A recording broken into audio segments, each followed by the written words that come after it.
I think is fun and lets people kind of feel like they have some ownership over it. You just gave me a phenomenal idea. You should write it down.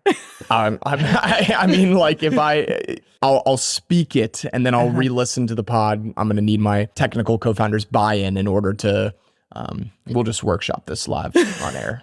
Let's go. I want to hear the process. That's it. It's wonderful.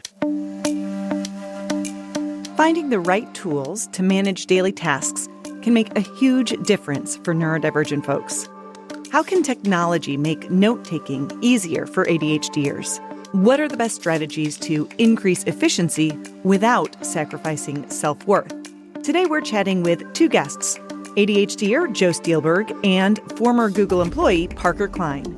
They are the brains behind the Twos app.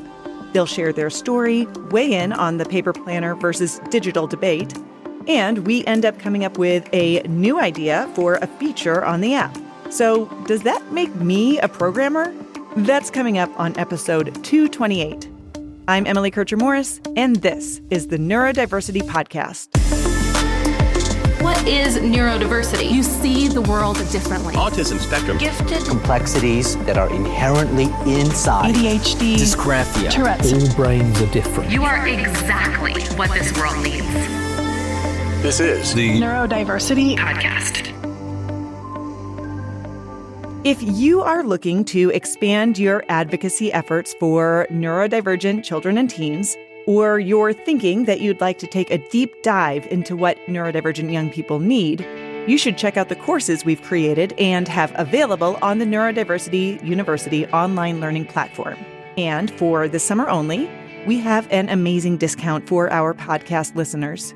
You can get 50% off the enrollment cost for any or all of the courses by using the code SUMMER24.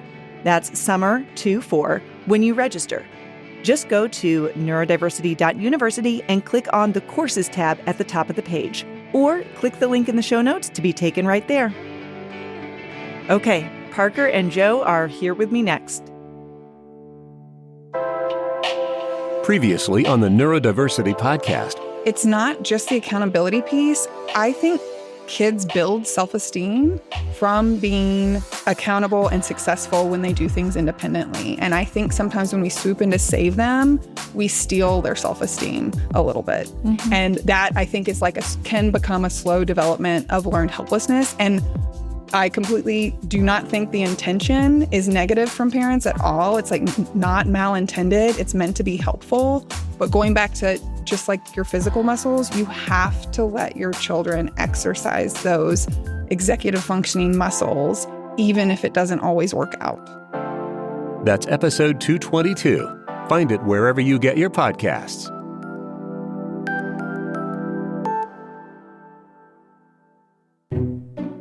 Today, I have two guests with me. Hi, I'm Parker Klein. And Joe Steilberg. Parker and Joe are the co-founders of Twos, an app developed to help people stay organized. So thanks so much for being here today. Thank you so much for having us. We are absolutely delighted. So to start us off, I would love to hear a little bit of your background and story. How did the two of you meet and start all of this work together? Yes, so I studied computer science in college and thought of the idea one night as I was using a variety of different tools, Apple Notes, Google Docs, and I also had some mentors tell me that it was important to write things down in order to remember them into the future. And I thought, how cool is it that I'm capturing all of these things and I'm setting goals and I'm starting to accomplish some of them? But I was sitting next to my dad at a baseball game and he didn't even know any of the things that I was writing down. So I thought, wouldn't it be cool to have a platform where you originally wrote things down privately for yourself, but then you could share to connect with other people, similar to a Twitter, but it was focused on private first, like just for you originally. So I started building that in college. I had some programming jobs afterwards, and I worked at a startup in Austin, Texas, and that's where I met Joe. Yeah, and I was, a part of the business development team for this startup, so interacting with engineers was a first for me. I found it very interesting how their headphones were pretty much a part of their uniform and Chipotle was the only thing that they ate every single day. But it was just this like fatal attraction where I was just like, I'm this, outgoing, eccentric, like can't keep my mouth shut guy. And Parker was, very focused and cool, calm, collected. And so I just immediately gravitated towards that. We became, friends over the course of the next couple of months until on one of our regularly scheduled catch-up calls, I started telling him about me writing things down in notebooks and feeling like all the better from it. And he told me or reminded me of his side project to build the best place to write things down. Very cool. And Joe, you are an ADHDer, right? Can you tell us a little bit about that journey? Absolutely. Yeah. It's a really funny story. I have been diagnosed, might as well have been like since the womb. Every time I would go to the cookie counter at the grocery store, they'd be like, this kid's going to be president. He's got a real mouth on him. And I remember always thinking like, oh, like these are such fun, nice compliments. And I didn't realize that like underneath the surface, they were saying like, he talks a lot and like, has trouble keeping to himself. And so that followed me throughout elementary school until I finally found myself on the other side of a psychologist's desk. And I was so surprised. I still reflect on it. I feel like they ultimately diagnosed me in a pretty unique way in the fact that they gave me these IQ tests, but then they would leave the room. And they had all of these like gizmos and gadgets and toys and dartboards in this office. I mean, it was no typical doctor's office, I would say. And sure enough, like as soon as I would finish my test, I would just start fiddling around with everything. So they pretty quickly put me on a prescription. I hated the way that it made me feel. And so I would only take it when it was absolutely necessary. That is really what led me to have such a renaissance with writing things down, because it was a non-prescription medication alternative that just helped me kind of calm my mind. Mm-hmm. Yeah, organize all of those thoughts. So obviously you did well enough academically that these things, other than the talking a whole lot, didn't really come to the surface like during your main school age years? I think the final tally was 25 parent-teacher conferences.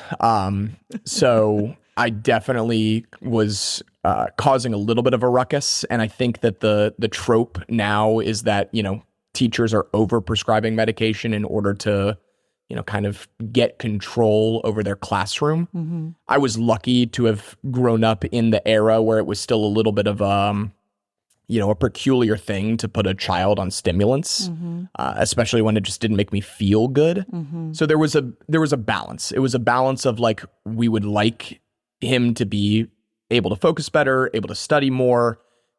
I ended up just being a B grade student, which was like just a perfect combination of when I needed to take my medication versus when I didn't. I appreciate you sharing that. I think it's always good to kind of have some of that backstory as well, because having tools that are being created and used by people who are neurodivergent is like really important, because a lot of times the common ideas and strategies that are thrown out there by people who are not neurodivergent, people look at them and go, okay, this is not going to work for me. Or if that was the solution, don't you think I would have tried that however long ago? And I think for everybody, of course, it is kind of this piecing together of the puzzle, right? Like, okay, I'm going to pull this thing from over here and that from over there and figure out what works for me. But it is pretty amazing how technology really has improved the lives of so many neurodivergent people and continues to do so on a daily basis. I'm just kind of curious for both of you, what are some of your thoughts about the best ways that technology really has improved life for neurodivergent people? And then also, second part to that question, what do you think are some of the opportunities that tech will provide in the near-ish future, not too far off? That's a great question. My answer is a little bit dystopian. My answer is like, it's for as good as it's been, it also has had its, difficulties, challenges as well. Yeah. So Richard Branson is a big advocate. He's the CEO and founder of Virgin Galactic. And so obviously they have now been a very successful company. He has a quote that is, if you don't write your ideas down, they may leave your mind before you leave the room.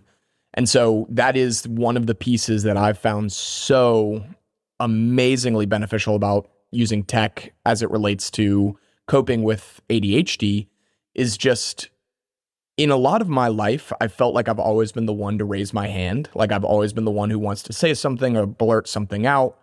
Now that I, have the ability to slow down and process my thoughts through the act of writing. And it's funny because, the truth of the matter is that while we are building an app to help people write things down in a more quick, efficient, fun way, it really is just getting into the habit of writing, no matter where you do it. Like notebooks serve people phenomenally well. Apple Notes in certain instances makes a lot of sense as well. But so technology, on the one hand, there are other apps that I absolutely adore. But really for me, it's been the act of writing things down that's changed my life. Yeah. And then for me, I think that mainly it comes from talking to our users and hearing our users and how much they refer to twos as a game changer for them in their ADHD, that it works just like their brain. And we put a lot of emphasis on this writing things down, like things being the keyword. That's the pieces of information that you capture rather than a traditional note or a document or a page in a lot of the other apps, where you kind of need to either create an entirely new note or you need to find the specific note or document that you're looking for before you start writing things down. They say that the app works like their mind because they have so many thoughts throughout the day. They're constantly thinking of different things, and having a place to write these things down, similar to the Branson quote of capturing these ideas or thoughts before you forget them, is very helpful for people. And I'd actually like to bridge the story together. Parker and his initial idea was related to being able to write things down privately and then being able to publicly share them, just for the sake of the fact of like kind of having an all-in-one system, not exclusively social, not exclusively private. But what that actually unlocked is that each piece of information has to be its own individual entity, which is now what has just made twos like its core foundation. That is literally what we refer to as things. And things are faster than taking notes. They're more fun than taking notes because you can cross things off and you get confetti. We've gamified the application so that you earn coins the more that you learn and use the tool.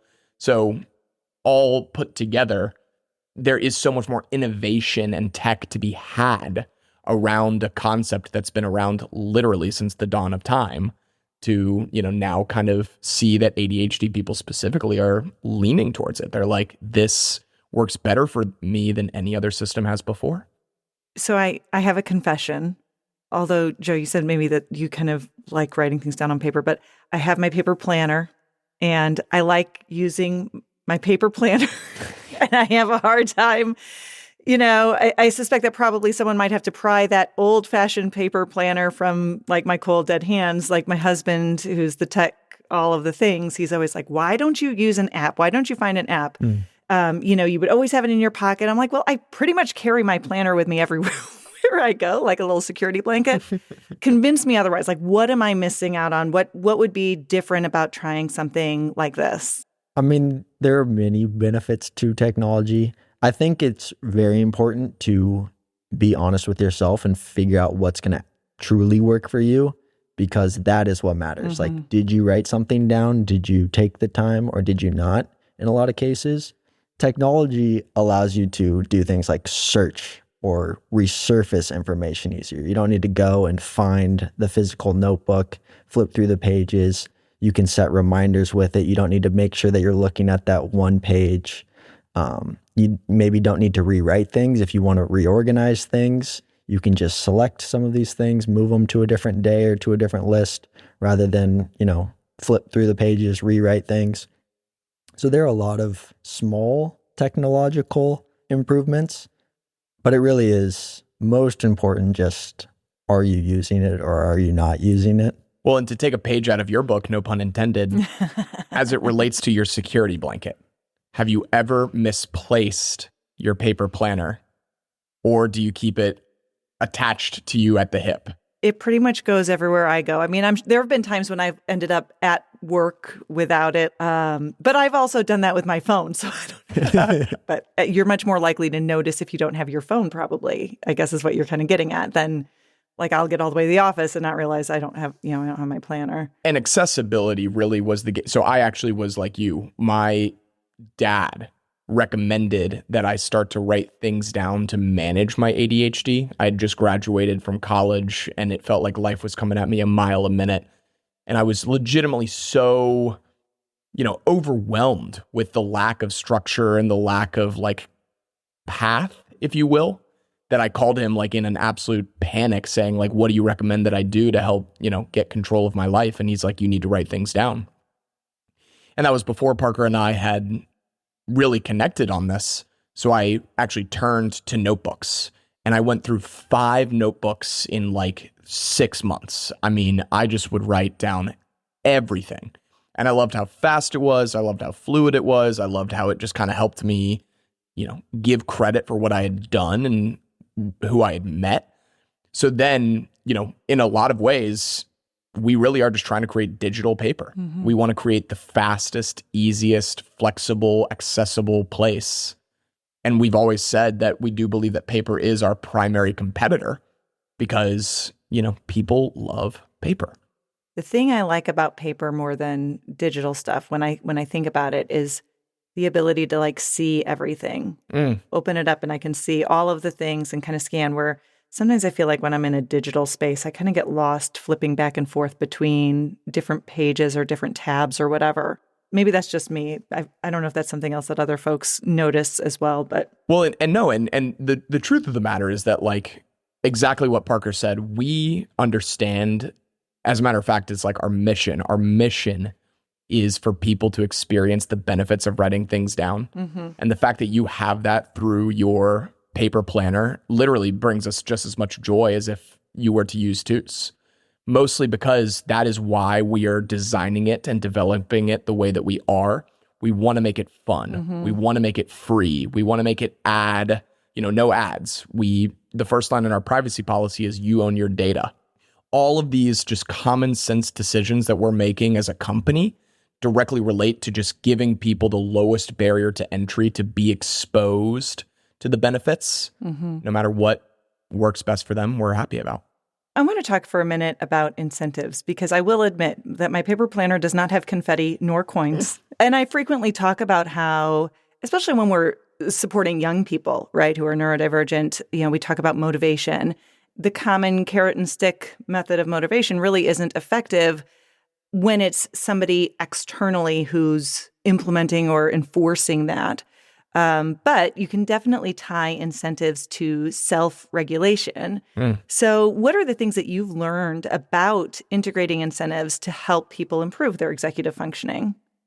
I think it was a lot from experience. You just hit the nail on the head that when you have somebody dangling a carrot in front of you, like as in a salary or like some kind of expectation, it almost does the adverse effect of getting someone to act the way that you want them to act. So when you build personally motivating technologies, like for example, one of my favorite features along with the confetti, so when you write something down and then you swipe it to the right, that will cross it through. And so not only do people love being able to cross things through, see what they've accomplished, they get confetti, but they also get a sound. And so we have given you the option of changing your sound between Yas Queen, and it literally is like a little bit of a clap, or there's like a Super Mario, let's go! And they're just these triggers to make this act. We've even had users reach out to us and say, I will write things down just to cross them off because I know that on the other end of the line is, a little bit of a trigger. Yeah, a little dopamine kick. A little dopamine kick. And a good dopamine kick. Right. That was, where a lot of my thoughts came from when it came to preparing for this podcast. How crazy it is that technology has been as much of a help, and honestly, you could even argue more of a detriment to people that are neurodivergent as compared to like an aid. So now we have this balancing act. But I mean, for TikTok to kind of give you that dopamine trigger by just giving you an endless feed of feel good or, entertaining content, when that ends, Emily, do you yourself subscribe to being neurodivergent as well? Yeah. Yes. So I'm an ADHD, or I was diagnosed as a kid as well.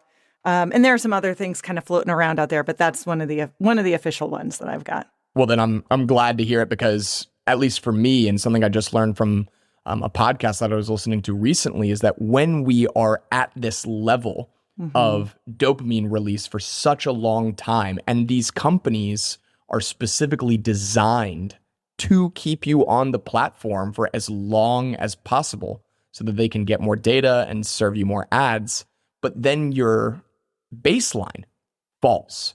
So it's just this crazy dynamic of like, it feels good in the moment, but the day after you're going to feel just so empty. And that's what we want to fix. We want to make it so that, Twos is a welcoming place, and it's easy and it's fun. And we don't want to, trigger people to get addicted to it. We want to trigger them to form the habits that will actually improve their lives. Yeah. Well, you mentioned gamifying, which is essentially what you're doing. And I mean, we talk about that.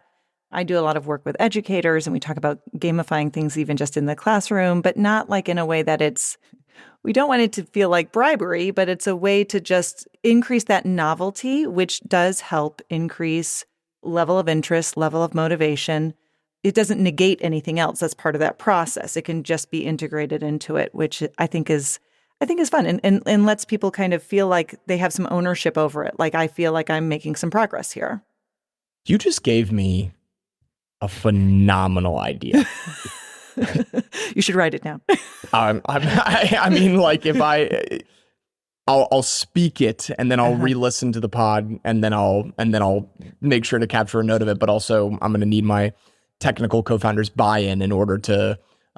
We'll just workshop this live on air. Let's go. I want to hear the process. That's it. It's wonderful. So we actually currently gamify our tool through coins, and the coins allow users to buy premium upgrades. Those are just the nice to have features that aren't 100% necessary to get the full use out of the tool. There's things like highlight colors and, artificial intelligence if you want like translations and things of that nature.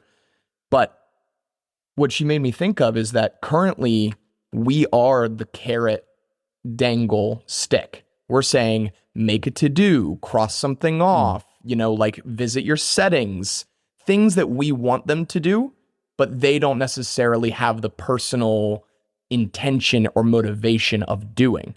So if we were to change the reward system or the incentive to be around things that will actually benefit their lives, and we're just trying to like lead them to the aha moment that we've had, whether it be writing down a movie rating, whether it be writing down to call someone you love, whether it be, these prompts that instead are like, see, didn't that feel good? So then we're like kind of triggering their internal motivations, not what we want them to experience externally. I see Parker's wheels turning about how do we put this in? That's typically how it works. And yeah, you're exactly right. I was thinking, well, how do we know if it's a movie rating? Yeah, are we just waiting for them and we're like, okay, that maybe is a goal. Do we give them something? Okay, now I'm going to interject. I have no idea, but Please. So is there a way that it could just be like a user created, like they could create some that they're putting in, typing it in on their own and then assigning? I was thinking we could provide them like a box. That would be like, what's your goal for the year or something like that. Or like, I don't know necessarily what it would be. But then it's at least more directed, but we could do the same thing with, you provide your own sort of prompt, or even users could provide prompts for other users where it's not as free because normally we just, allow you to write things anywhere. This would be more like a prompted location where this occurs. So Emily, I actually, to make this all kind of come full circle, how were you initially introduced to writing things down and to like a planner? Who bought you your first planner? Did you buy your first planner? Was it immediate for you? Well, I was very resistant to all of the planners and all of the things as a young person. I think probably that was exacerbated by the fact that like when I was in middle school, this is kind of I'm not really embarrassed by it. I was at the time. I had to carry a little piece of paper from class to class and have each of my teachers sign it to tell my parents whether or not I had turned in my homework that day. That was pretty mortifying. Yes. And I would say probably what ended up happening more than anything was, I started my career as a teacher. And so we had a lesson plan book and we had to turn in our lesson plans, which was part of it. But then ultimately, as things kind of progressed and as I started my own business and I had a lot of things that I was always juggling, I needed one place where all of the things went all of the time. So I keep my meeting notes there. I keep my to-do list there. I keep my, everything is in that one place. So I don't ever have to go and go, where did I write that down? Where is that notebook or, whatever it might be. And that is why paper is the biggest competitor to Twos, because that is exactly what we're going for. Currently technology takes us and it spreads us thin between all of these different systems, even the Apple ecosystem. There's a notes app, there's a calendar app, there's a reminders app, there's an alarms app, there's a journal app now. So one of our big theses is to bring all of that together so that it actually does kind of create this organized ecosystem. But the reason I asked the question ultimately is because there had to have been a moment where you were using your planner and you were like, wow, I'm getting so much more done. I'm remembering so much more about my meetings. I'm going to effectively make this a part of my daily routine, phone, keys, wallet, planner. So that is what we're effectively trying to incentivize people to realize through technology.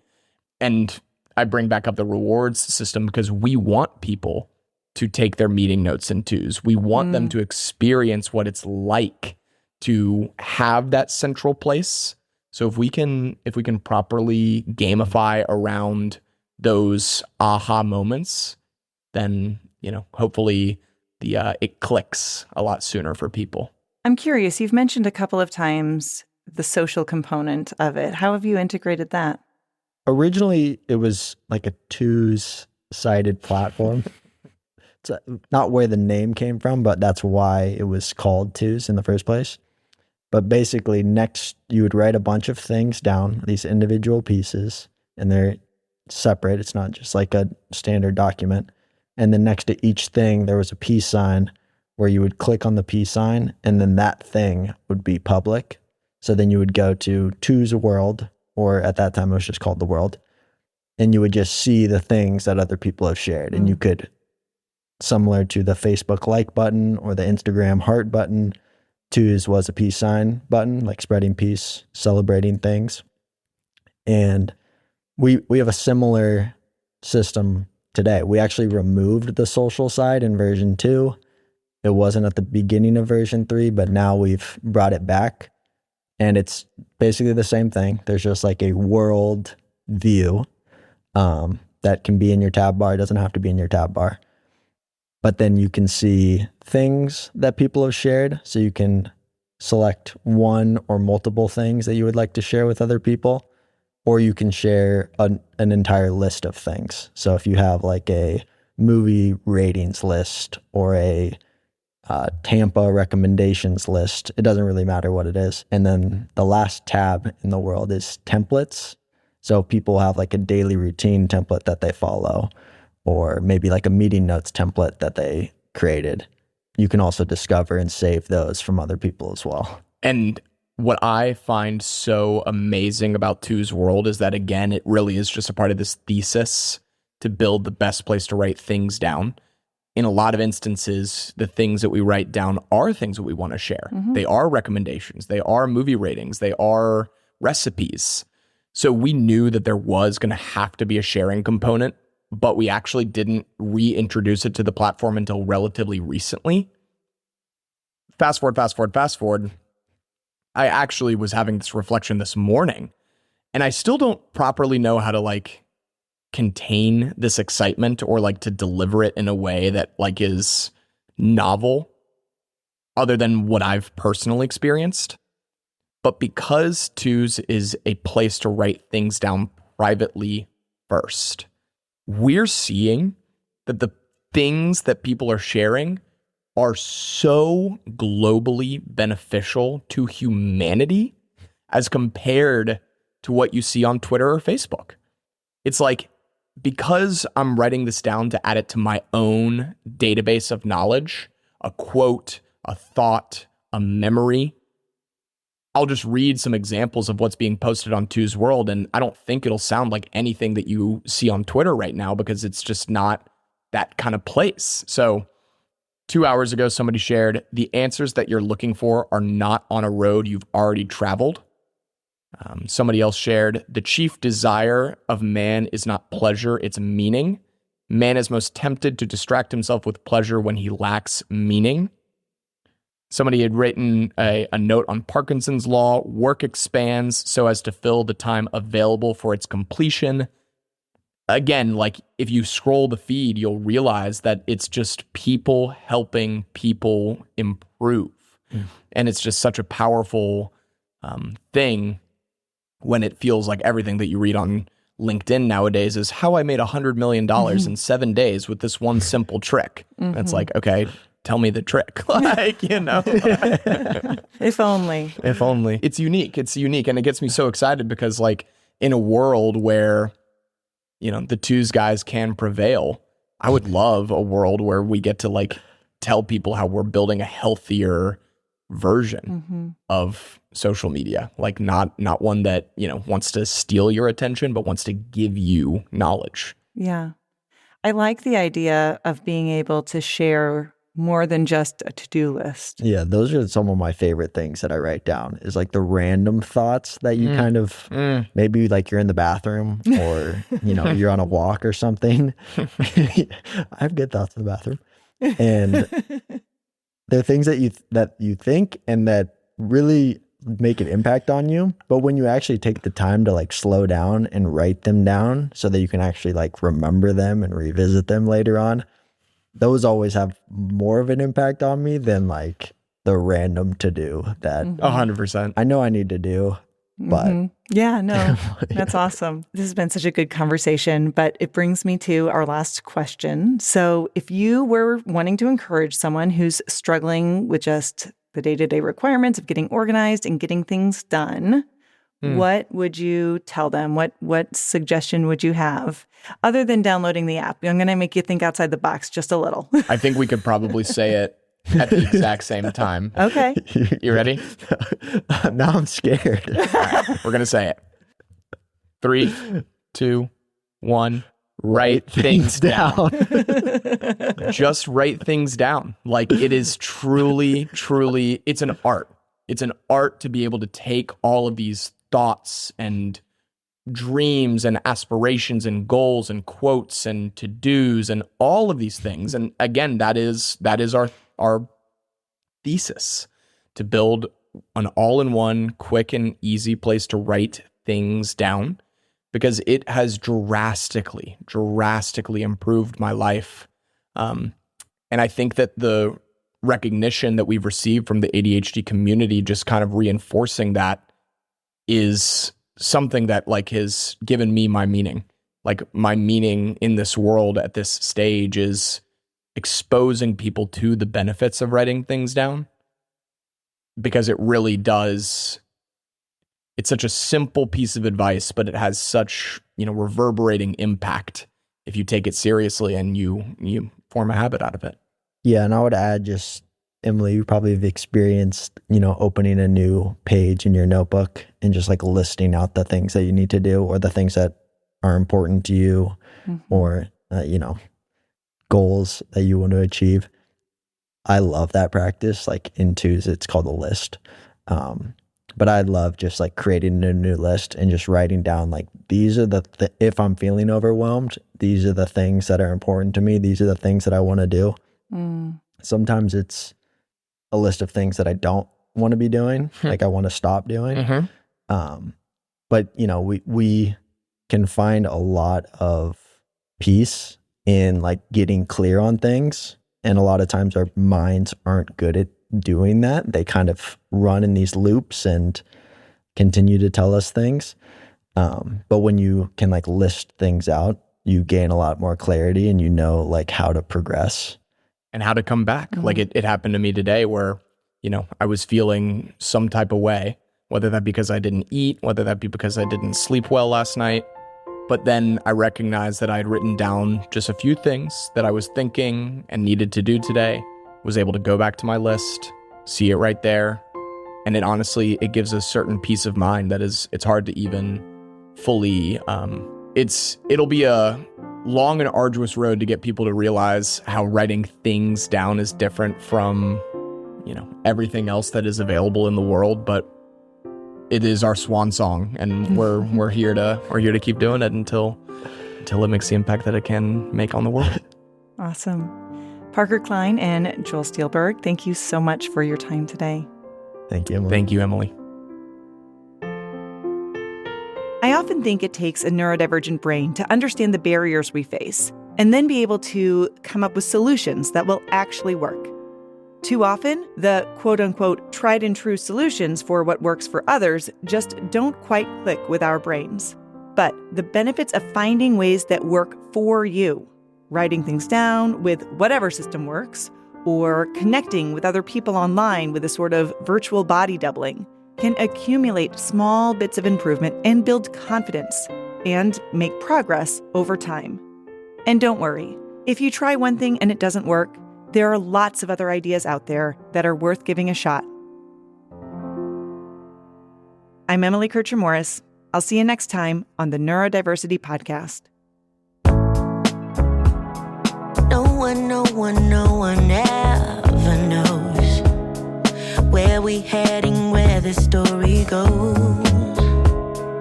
I just gotta hold on to my path. What feels right in my heart and my soul. I wanna be the hero, 'cause I don't wanna give up. But when I'm down at zero, will it ever stop? I'm only human. How am I supposed to cope? Oh, one bad decision, I'm running out of rope. Oh, I'm only human. Oh, how am I supposed to cope?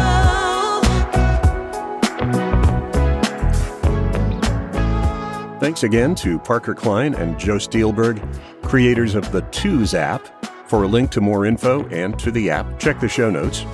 Also, if you have a list of apps you find helpful for neurodivergent people, send us a note or chime in on our Facebook page or in our group. I'll link both in the show notes as well. Our host is Emily Kircher-Morris. Our office manager and social media director is Krista Brown. I'm the executive producer, Dave Morris. For all of us, thanks for listening, and we'll see you next time.